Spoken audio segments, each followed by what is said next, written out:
बल से बुद्धि श्रेष्ठ होती है, बुद्धिहीन बल से समस्याएं बढ़ती हैं। यदि शत्रु बलवान हो तो आमने सामने न लड़कर उसे बुद्धि बल से पराजित करना चाहिए। जी हाँ दोस्तों, आज की हमारी कहानी बुद्धि से ही परास्त होता है निर्मम बल, इसी भावना पर आधारित है। दोस्तों, एक बार की बात है, किसी सरोवर के तट पर एक वृक्ष के ऊपर एक बटेर घोंसला बनाकर अपनी मादा के साथ रहता था।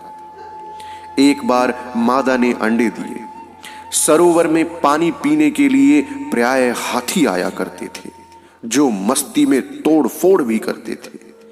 अब एक दिन की बात है, एक दिन बटेरिन ने बटेर से कहा, उद्दंड स्वभाव के ये हाथी हमारे घोंसले को भी नष्ट कर देते हैं। बटेर ने हाथियों के राजा से इस विषय में बात की। हाथियों का राजा दयालु था। अब वह स्वयं बटेर के घोंसले पर पहरा दिया करता था। कुछ दिन बाद जब वह अपने दल के साथ जाने लगा तो उसने बटेर से कहा, भाई, अब जो हाथी आएगा वह बेहद दुष्ट है, तुम उससे सावधान रहना।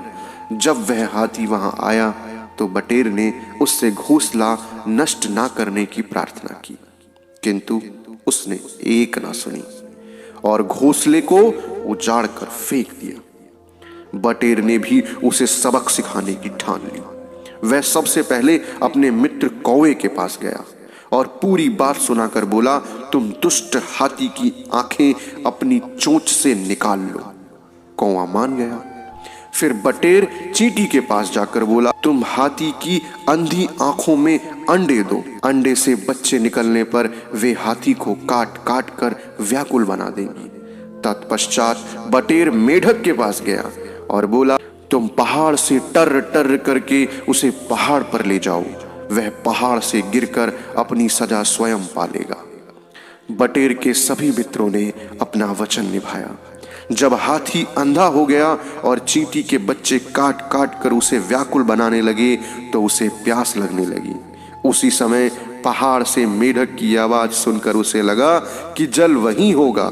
वह पहाड़ पर चढ़ने लगा और इस प्रयास में वह गिरकर मर गया। तो प्यारे साथियों, आपने देखा कि किस प्रकार अपने बुद्धि बल और कौशल से उस बटेर ने अपने जीवन को सुरक्षित किया।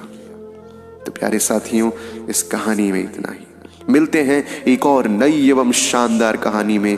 तब तक के लिए